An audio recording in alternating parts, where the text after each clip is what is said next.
Hello, Bio 104 students. What we're going to do in this short video lecture is wrap up the aspects of lecture 3, where we talked about species and speciation right before spring recess that I was not able to finish in class. In addition, I want to take this opportunity to go over key concepts that we talked about in this lecture, given that we've had a 2-week break between our last lecture, which was all together, and the making of this video. So if you remember, I provided you with a set of terminology, vocabulary terms that I asked you to engage with on your own. I'm sharing these again here. And like all the lectures, these slides will be posted on Canvas and available for download as a PDF for you all. Now, this was an outline of lecture 3. And basically, we're going to summarize the points here that are listed in black. But primarily, we're going to be focusing on the last part. That is the evolution of pre- and post-mating reproductive isolating mechanisms. Now, if you recall, we're talking about concepts of what are species. We talked about 2 main concepts. That is the biological species concept introduced by Ernst Mayr, here on your left, and the lineage concept introduced by G.G. Simpson, here on your right. The biological species concept of Ernst Mayr basically says that species are populations or lineages that are reproductively isolated from each other. So reproductive isolation, in a sense, as pointed out by a student art class in Biolo, the biological concept is one of a conditional criteria. That is the criteria of reproductive isolation. Whereas the lineage concept of G.G. Simpson basically argues that species are lineages that are evolving separately from each other and have their own evolutionary trajectory. In a sense, their own evolutionary history. Now, the lineage concept was amplified starting in the mid to the late 1970s by Ed Wiley, here on your left, and then also by Kevin DeCures, here on your right. Now, the amplification of the lineage concept takes an explicitly phylogenetic approach. So here is a figure from a very influential paper by Kevin DeCures about the lineage concept of species. The idea here is that ancestrally, we're starting off with one species lineage, shown here in gray. Then through mechanisms of isolation, typically geographic isolation, populations begin diverging. And as they go through this progressive divergence, they evolve different, what we are calling here, species criteria. These are differences that are evolved between the 2 lineages to where they can become morphologically distinguishable. They could be diagnosed by traits that are shared only with that lineage or those species. They could form distinct groups in phylogenetic analyses, what we call reciprocally monophyletic. We'll be defining monophyly in a later lecture. Or they could actually evolve reproductive isolation. That is where reproductively they're incompatible, meaning that their hybrids are not viable, meaning they don't live, or the hybrids are not fit, meaning that they don't have the capacity of reproducing. So the thing about the lineage concept is that it's not conditional. It's based entirely on the history of these lineages. And the order or the number of these criteria that evolve, in a sense, are idiosyncratic to each of these instances. There's no set of criteria that a lineage must have to be diagnosed as a distinct species, whereas in the biological species concept, lineages have to be reproductively isolated from one another for speciation, for them to be considered distinct species. Now, the example that we talked about in lecture, I want to go over again, because I think it really presents a nice illustration of the difference between the biological species concept and the lineage concept of species. So we talked about 2 species of oriole, birds, the Bullock's oriole and the Baltimore oriole, which both have wide geographic distributions in the central part of the North American continent. Well, in this part of the North American continent, stretching all the way from Mexico up to southern Canada, the two species have an area of geographic overlap. That is, they're sympatric, they're found together. And in this area of the Great Plains, they actually interbreed freely, making hybrids. So given the biological species concept, the two species were combined to a single species, the northern oriole, which Ernst Mayr agrees with here in this little cartoon. However, if we do a phylogenetic analysis of the closely related species of orioles, what we see is that the Bullock's oriole and the Baltimore oriole are not each other's closest relatives, even though they have secondary contact and are freely interbreeding, forming hybrids. So in this case, what we learned by understanding their phylogenetic history is that the capacity for these two lineages to interbreed is an ancestral trait. And this ancestral trait in a given lineage can be retained or lost subsequent to the process of speciation. In that these two oriole species have attained fertility through these multiple speciation events. Now we could think of these as either distinct evolutionary species because they're distinct lineages in this phylogenetic tree, for example, or as a single biological species.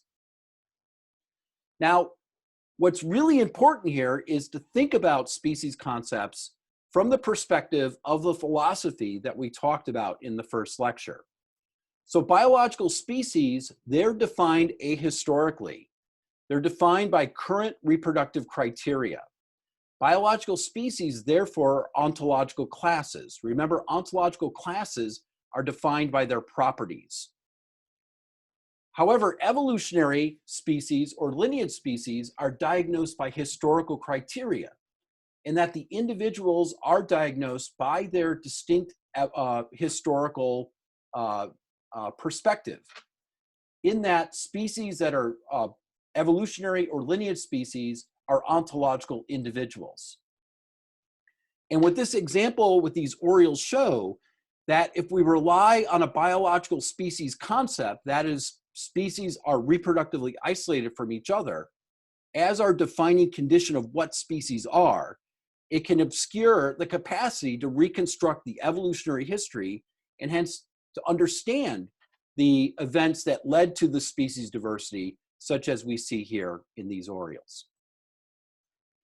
Now, I want to briefly go over the two geographic modes of speciation. Now, we talked about this in detail in lecture.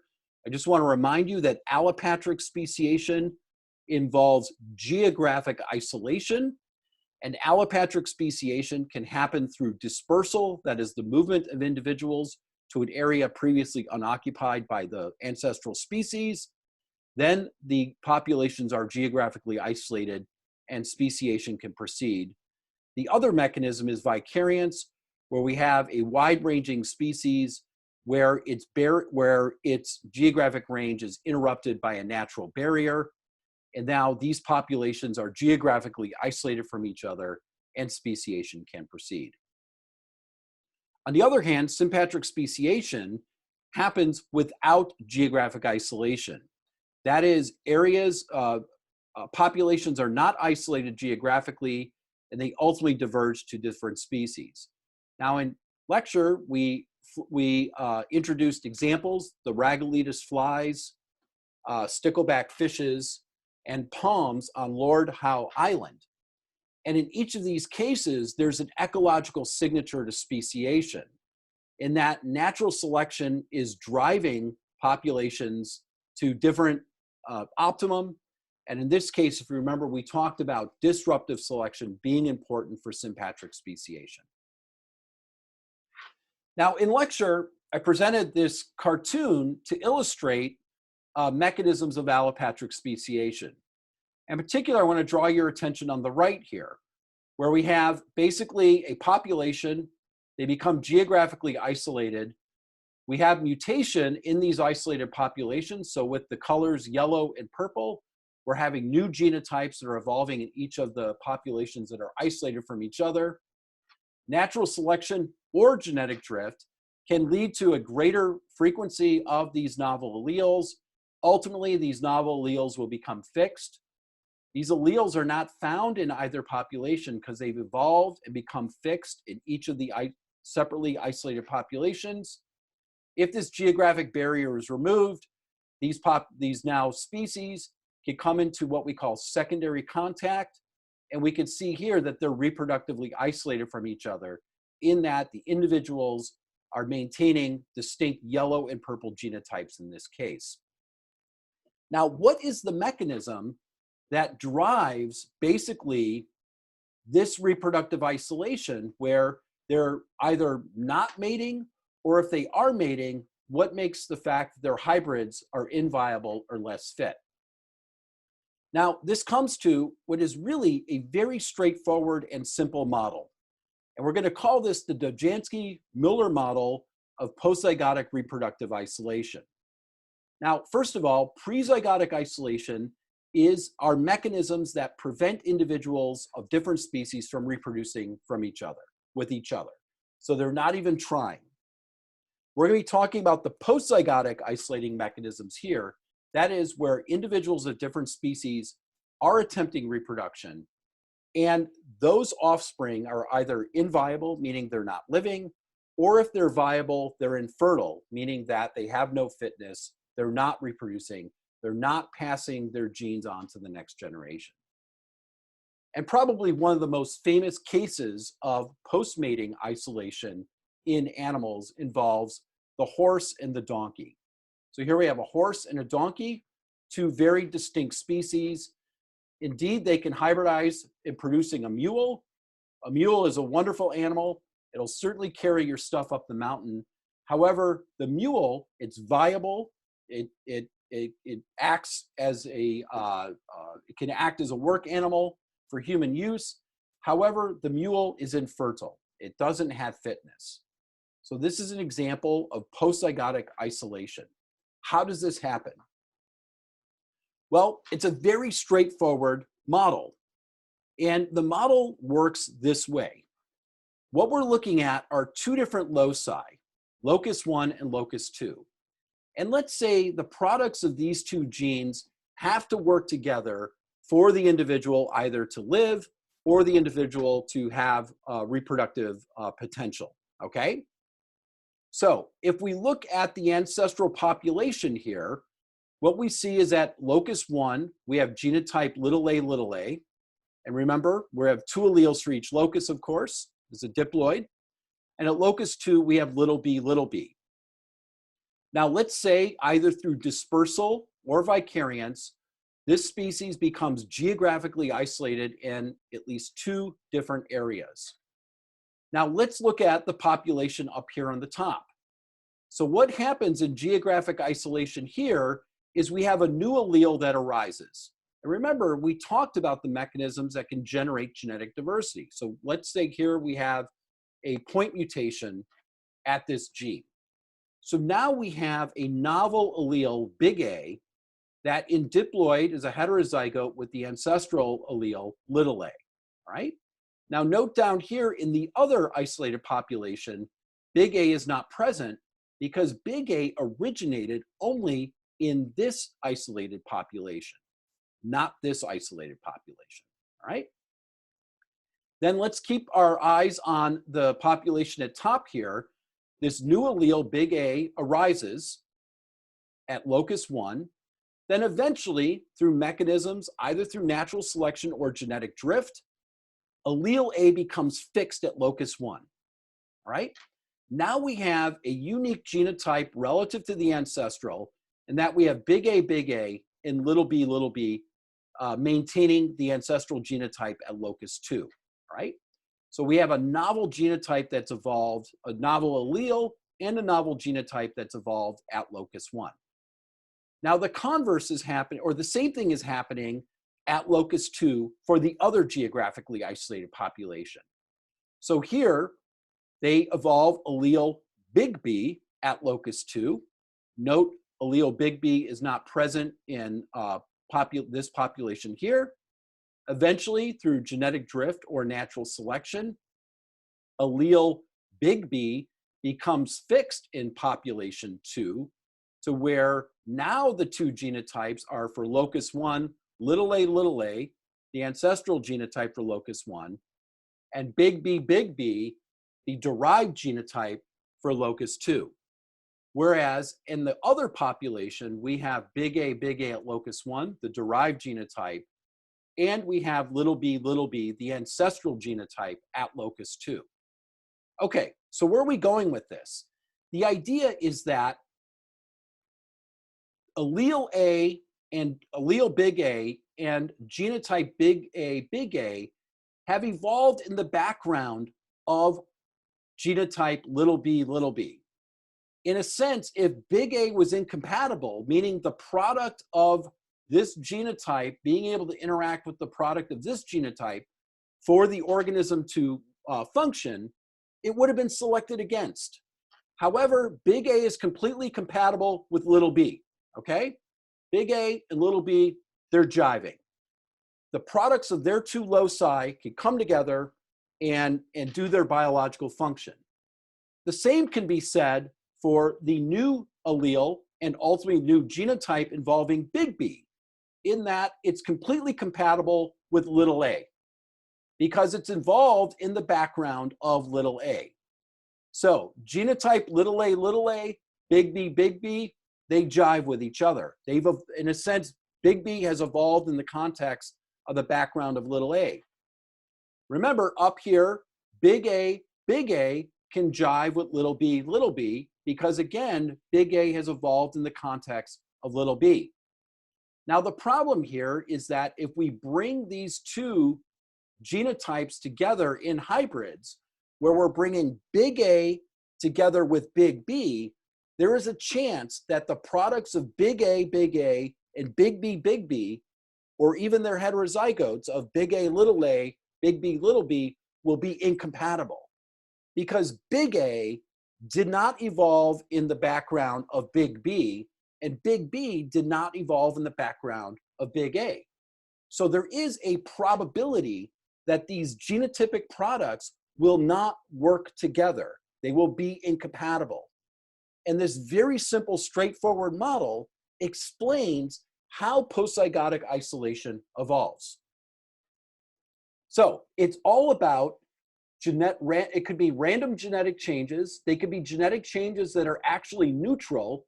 They could be genetic changes that are put to fixation through genetic drift, not necessarily through natural selection.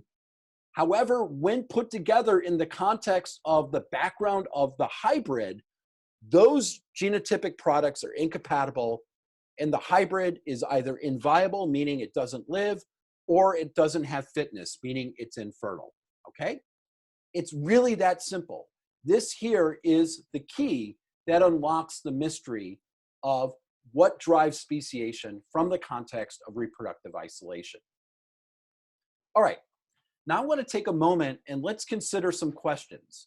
So really, if you're watching this video, I want to give you a moment to say these out verbally. I'm assuming you're watching this video by yourself, taking notes by yourself. So just go ahead and say it out loud, or even jot down answer in whatever format you're using to take notes.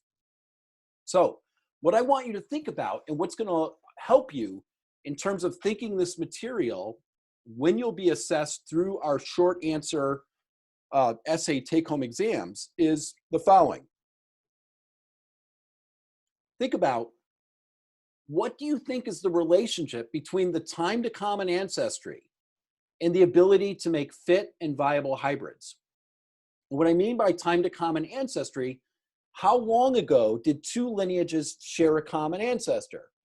Some species are very closely related in evolutionary age, sometimes less than 1 million years, and many species are quite distantly related on the scale of millions of years, if not tens of millions of years. So what do you think is the relationship between that time to common ancestry and evolutionary age and the ability of two species to make fit and viable hybrids?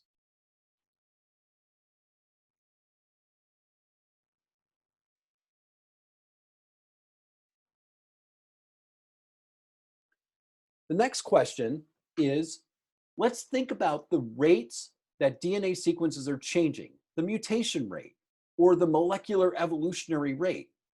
So some genes and some lineages have higher rates of point mutations in their genome than other genes or other lineages.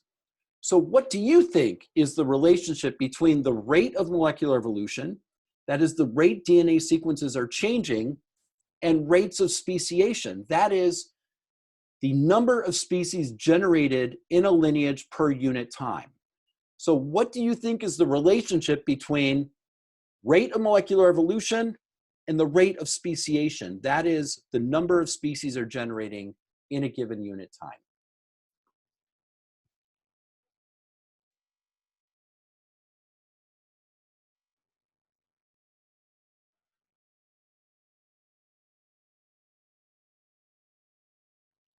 Okay, now the last question, I want you to think broadly and think about, are there aspects of an organism's biology that can affect their rate of molecular evolution? So do we think organisms that are homeotherms, that is, we think of as warm-blooded, do you think they have a higher or slower rate of molecular evolution?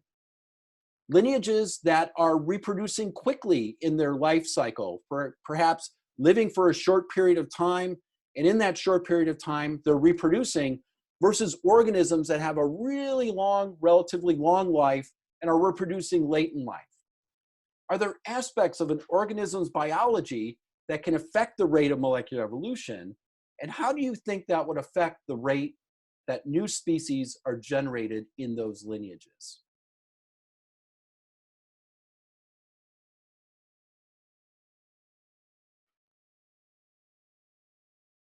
Now, this is my cue to switch the screen. And what we're going to do is we are going to do a simulation. So hopefully you all can see this here.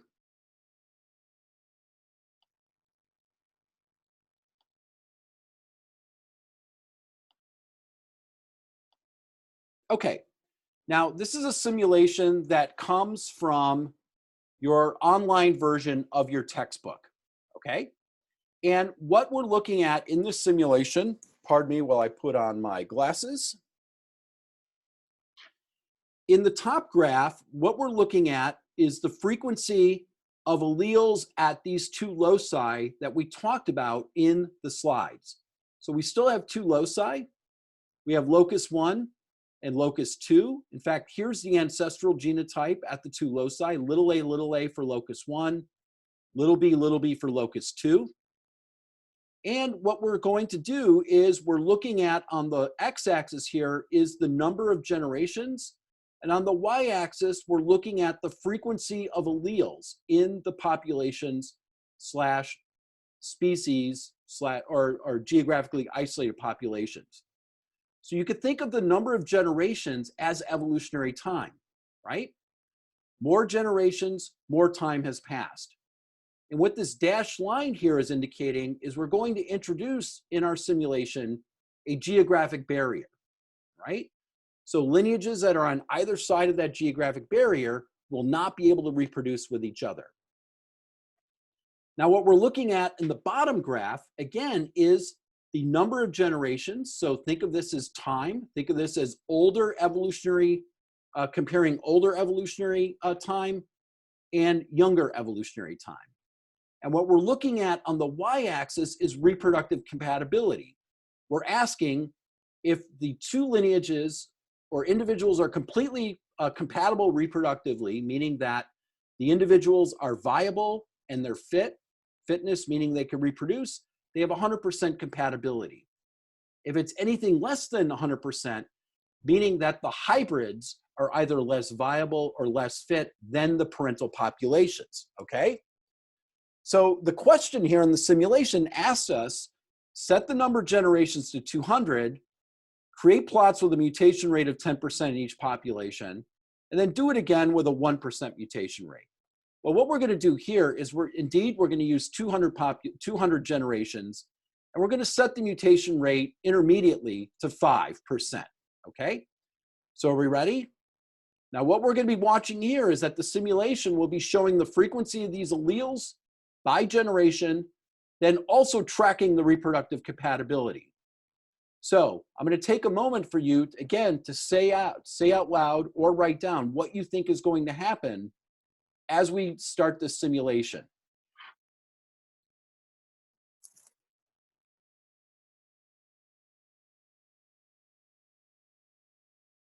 Okay, so let's start the simulation. We'll go ahead and hit plot.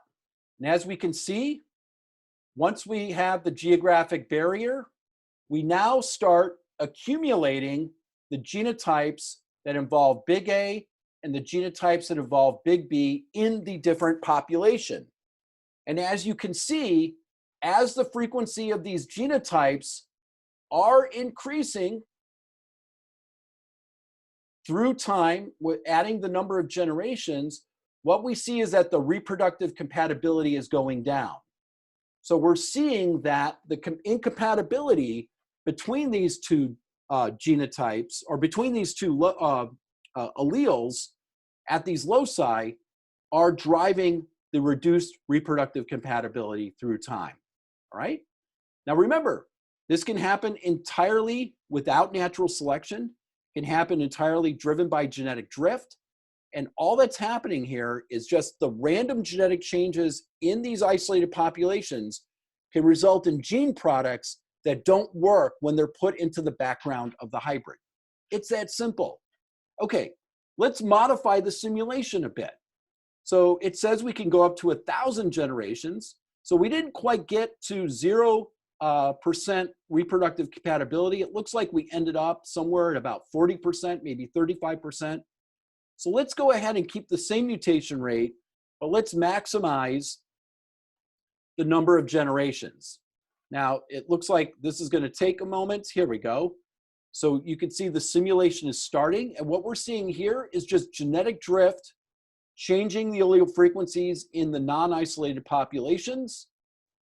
Now we have geographic isolation, and we could see the genotypes of the different isolated populations here in red and blue, going to their different fixation points, where big A for red, big B for blue.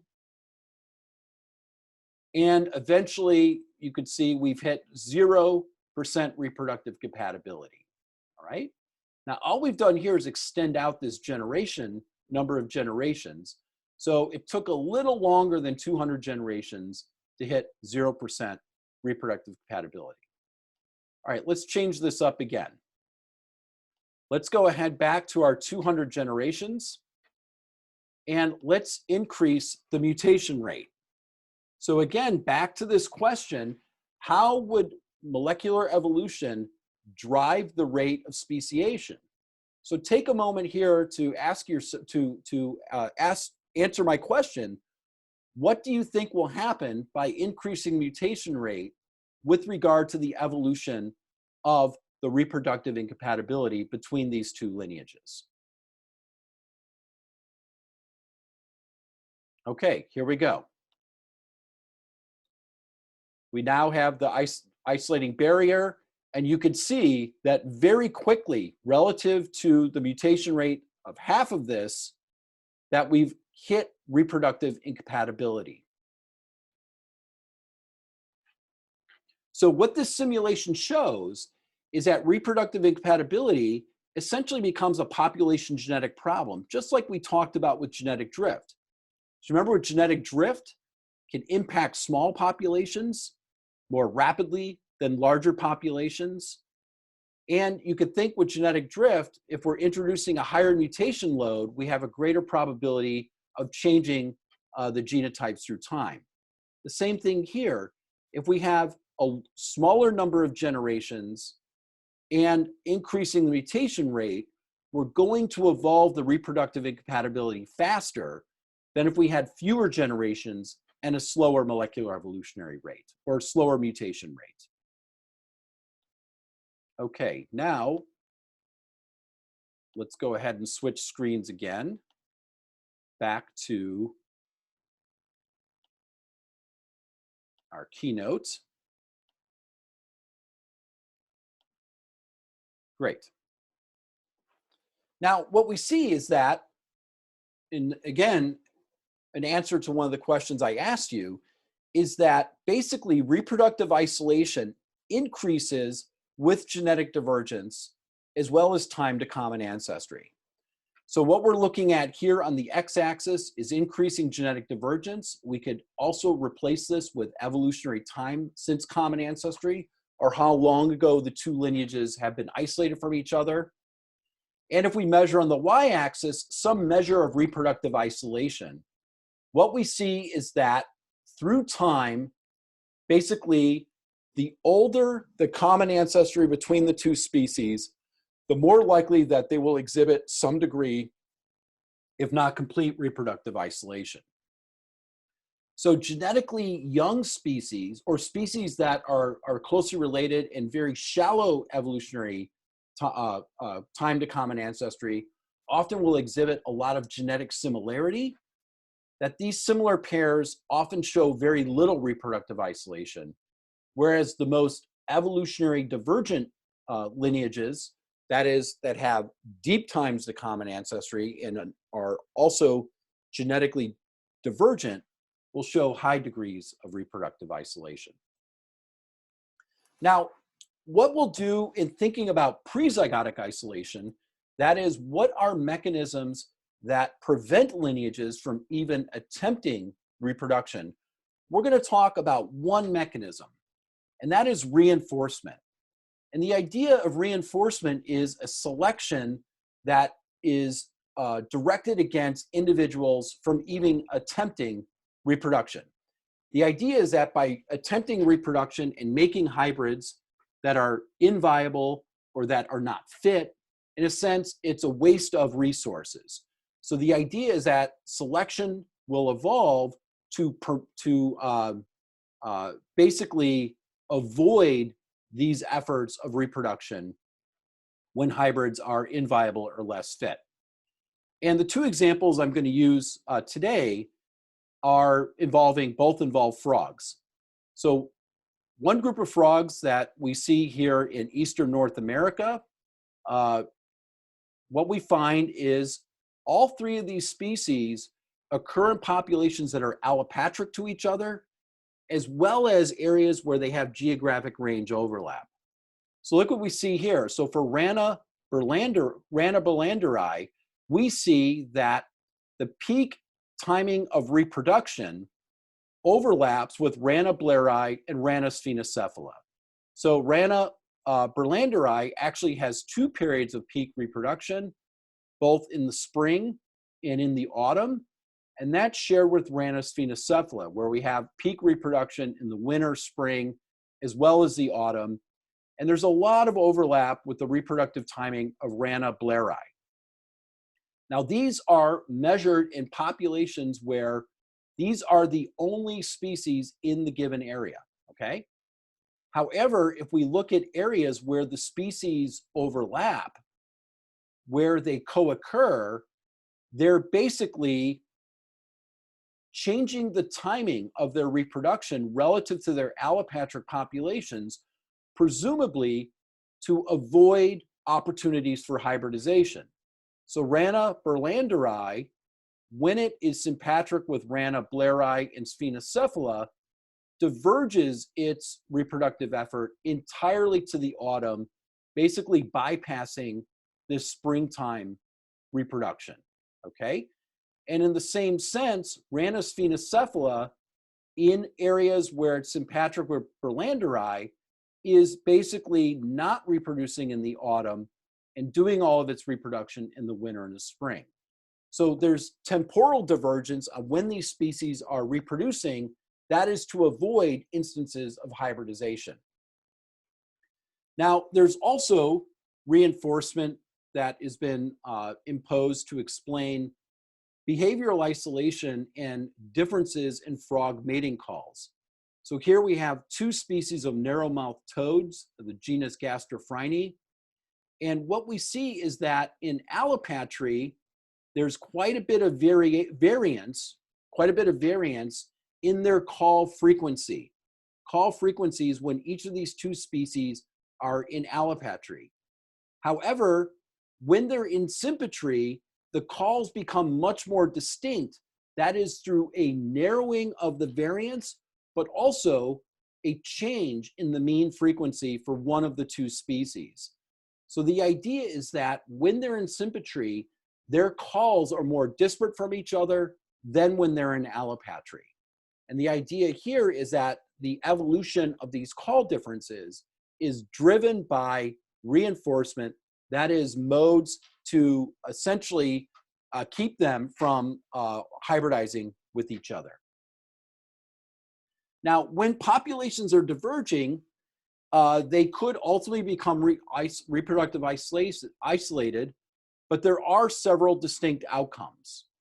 So here we have our geographically contiguous population. We have geographic isolation that's evolved. These isolated populations are diverging from each other just through random genetic changes and genetic drift, or it could be natural selection.